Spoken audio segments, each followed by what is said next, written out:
Everyone, welcome back to my channel. Today we are going to discuss about the chapter 3 of Ren Martin book, which is the phrase and the clause. In previous video we have discussed about the chapter number 1, which is the sentence, and chapter number 2, which is the subject and predicate. And today we are going to continue with the phrase and the clause. So let's get started with this. This is the point number 6 of this book. Examine the group of words in a corner. It makes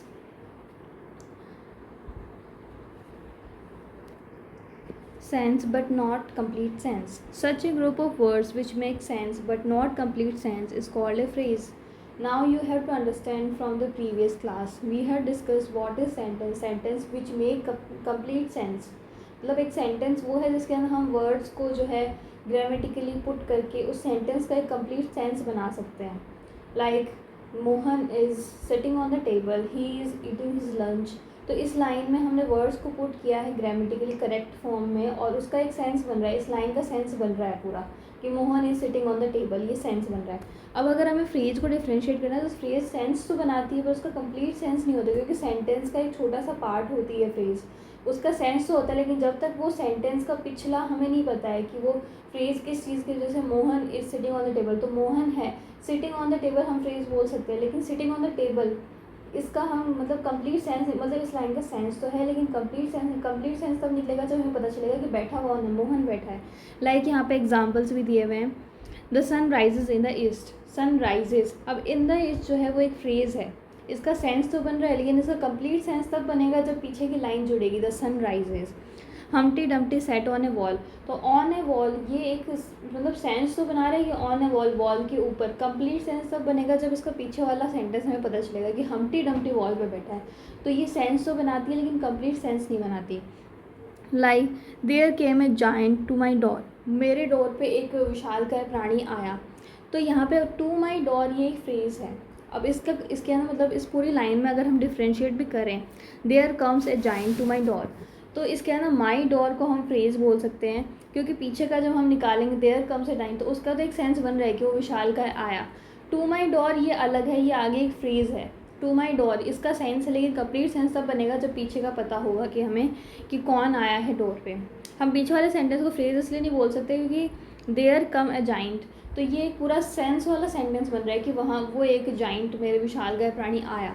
on the door का अलग से sense नहीं बना, उसका sense तभी बनेगा जब पीछे की लाइन जुड़ रही है. तो फ्रेज को आप डिफ्रेंशिएट कर सकते हो कि जो सेंस तो बना रही है लेकिन जब तक उसका पीछे का या आगे का हमें नहीं पता होगा तब तक उस सेंटेंस का कंप्लीट सेंस वो नहीं बना पाएगी. It was a sunset of great beauty, तो इट वॉज अ सनसेट ये एक पूरा सेंस बना रहा है सेंटेंस, पर ऑफ ग्रेट ब्यूटी ये बिना सेंटेंस के जो है सेंस नहीं बना रहा है. सो यहाँ पे ऑफ ग्रेट ब्यूटी फ्रेज है.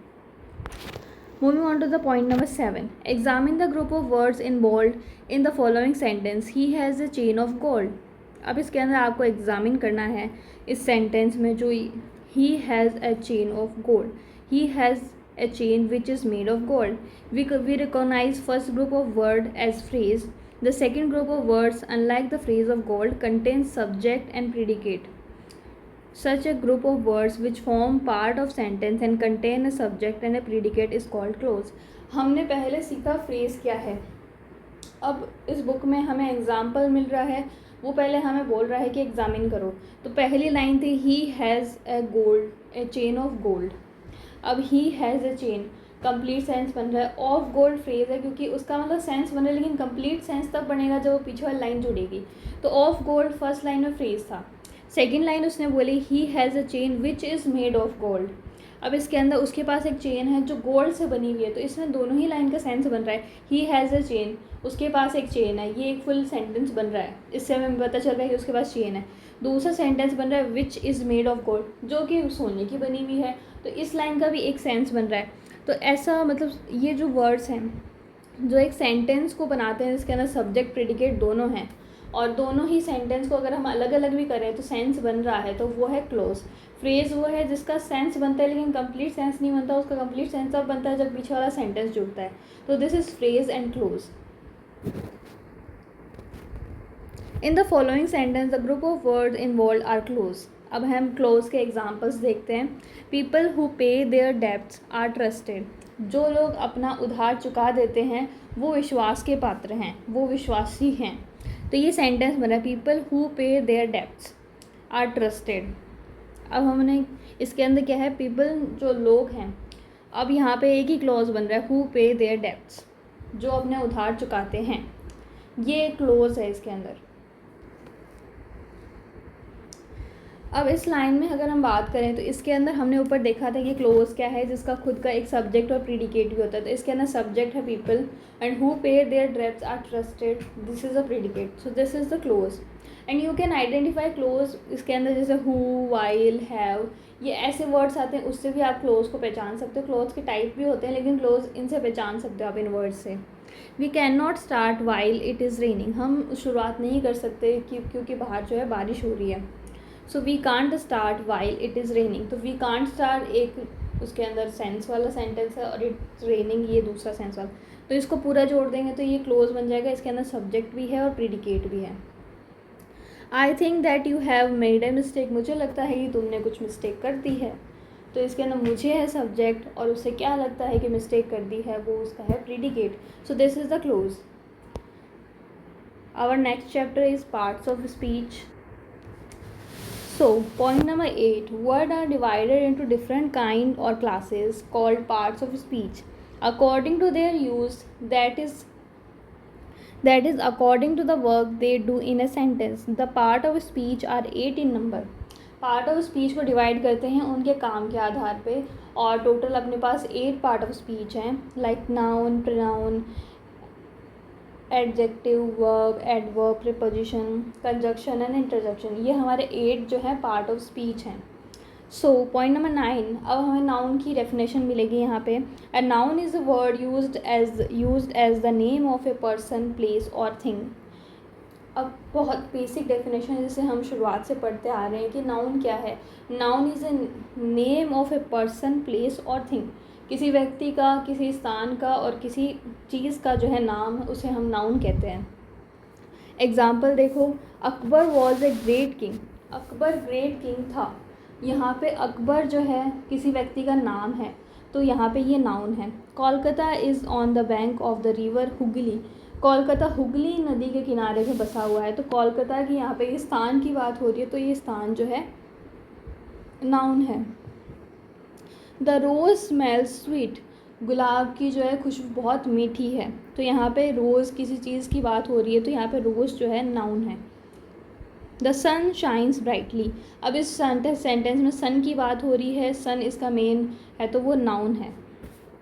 The word thing includes I, all objects that we can see, hear, taste or smell, and something that we can think of but cannot precise by the senses. इसके अंदर हम देखते हैं कि words जिसको अपन देख सकते हैं, सुन सकते हैं, टेस्ट कर सकते हैं, स्मेल कर सकते हैं, टच कर सकते हैं, वो इसके अंदर है। दूसरी चीज़ें ये हैं कि जिसको अपन सोच सकते हैं पर उसे मतलब अपने सेंसेस से नहीं बता सकते, सोच सकते हैं, तो वो भी इसके अंदर ही आता है।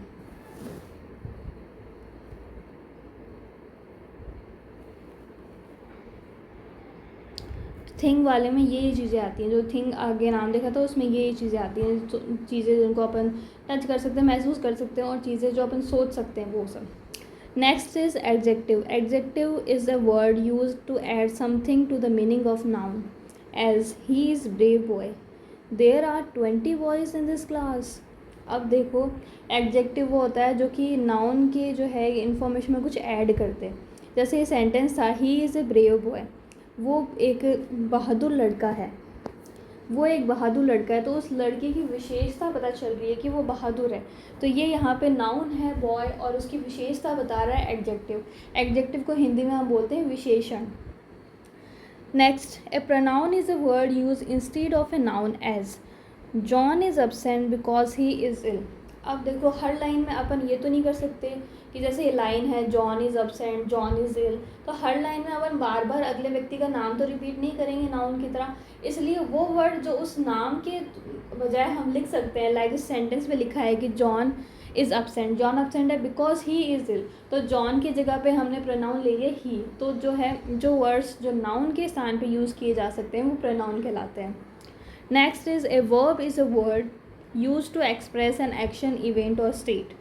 अब वर्ब जिसको हम हिंदी में बोलते हैं क्रिया, तो मतलब कुछ करते हैं उसे हम क्रिया बोलते हैं। तो वो जो एक्सप्रेस कर रही है एक्शन को या किसी इवेंट को या किसी चीज़ की स्टेट को कि ये इस स्टेट में है, तो वो जो है वर्ब कहलाती है। The girl wrote a letter to her cousin. अब लड़की ने पत्र लिखा अपने भाई को या बहन को, कज़िन को, तो यहाँ पे क्रिया क्या हो रही है, रोट। रोट मतलब लिखना, तो लिखना यहाँ पे क्रिया है, तो वो यहाँ पे एक्शन बता रही है कि वो लिख रही है।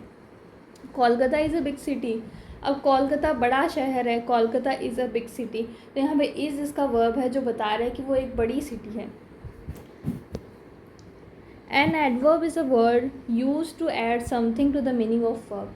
अब वर्ब क्या है, वो बता रहा है कि हो क्या रहा है। अब एडवर्ब वो है जो उस वर्ब में मीनिंग ऐड कर दे, like meaning of a verb an adjective और another adverb as he work the sum quickly.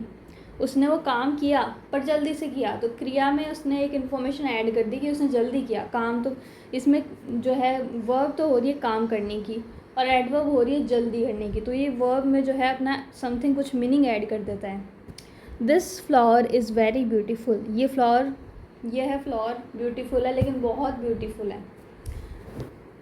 A preposition is a word used with a noun or a pronoun to show how the person or thing denoted by the noun or pronoun stand in the relation to something else.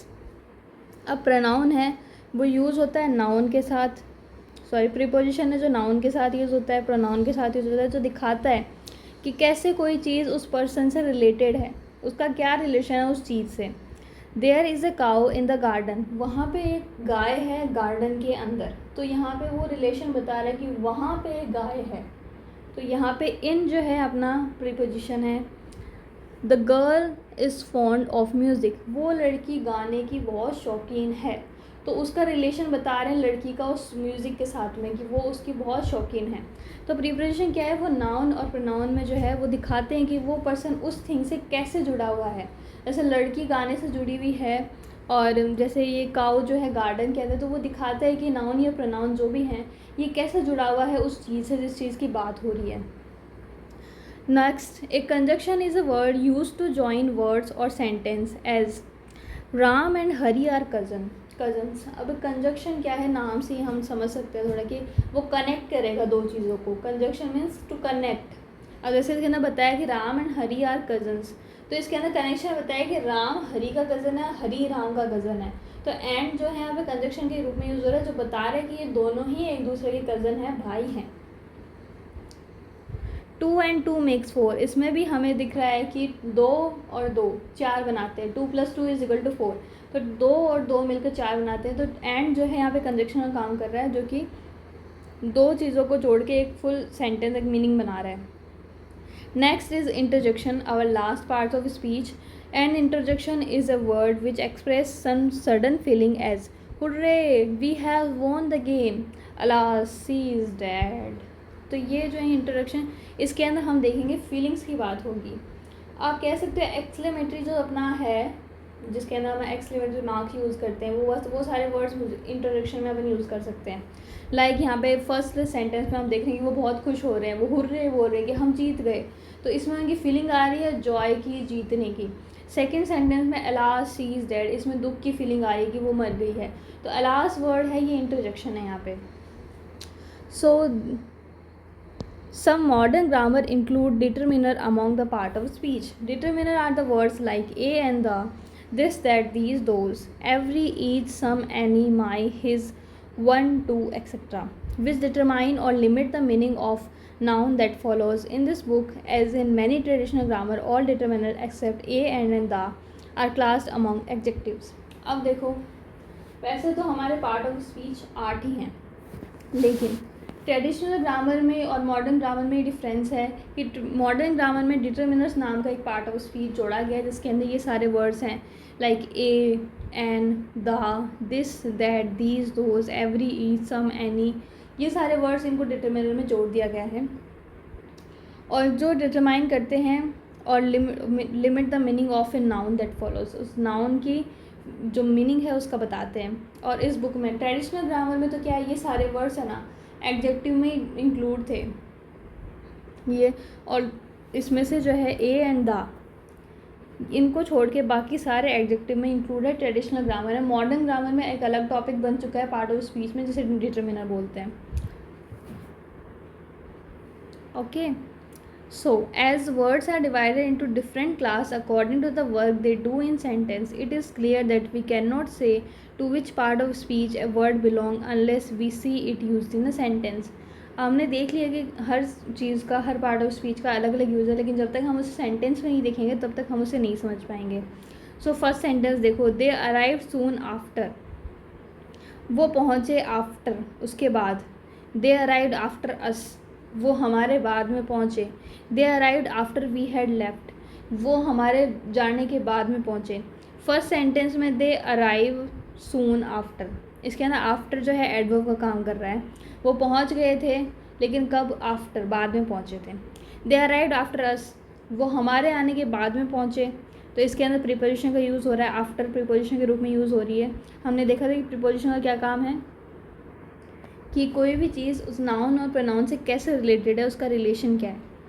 Next है they arrived after we had left, वो पहुँचे जब हम जा चुके थे।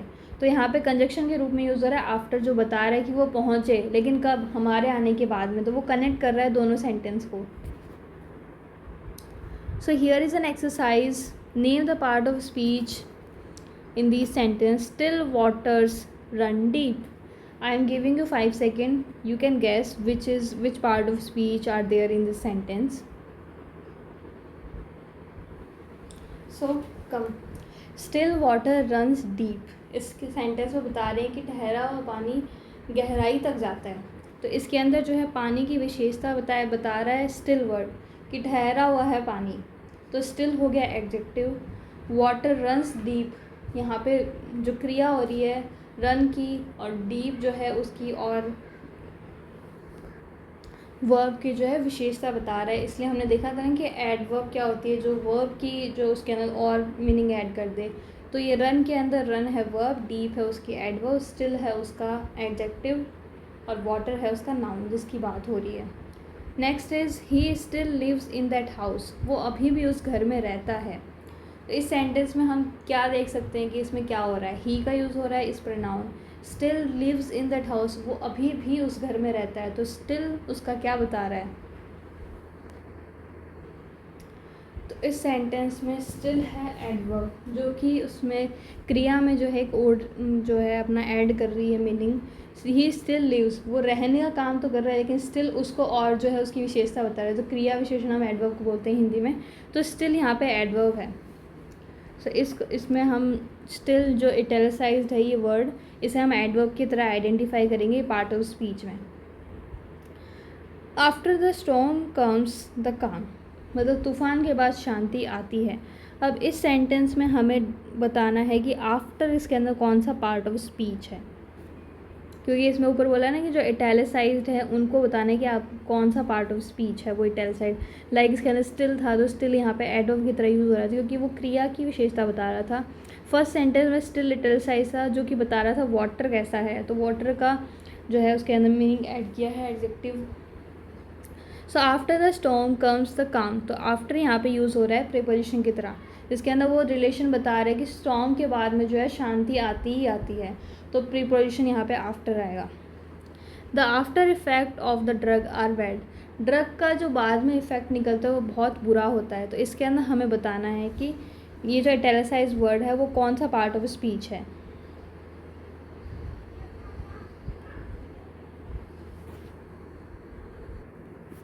सो इस sentence में हम देख सकते हैं कि the after effect of the drug, इसके अंदर आफ्टर जो है एडजेक्टिव की तरह यूज़ हो रहा है, क्योंकि वो इफ़ेक्ट का बता रहे हैं कि ड्रग की क्या विशेषता है, कि वो उसके परिणाम जो है बाद में जो है बहुत बुरे निकलते हैं। तो इसमें जो ये इटैलिसाइज्ड है ये वर्ड आफ्टर, ये इफ़ेक्ट जो नाउन है उसकी विशेषता बता रहा है। So it is adjective. So that's all for today's video. In next video we will discuss about our next chapter, which is the noun, kinds of noun। अब और इस एक्सरसाइज में आपको ये बाकी क्वेश्चन जो है सॉल्व करने हैं। नेक्स्ट वीडियो में आप इसका डाउट पूछ सकते हो, जो आपको नहीं आया है वो पूछ सकते हो कि ये कैसे हुआ है। और मिलते हैं नेक्स्ट वीडियो में। That's all for today's video. I hope you liked it. And if you like, then please subscribe to my channel and stay tuned for another video. Thank you for watching.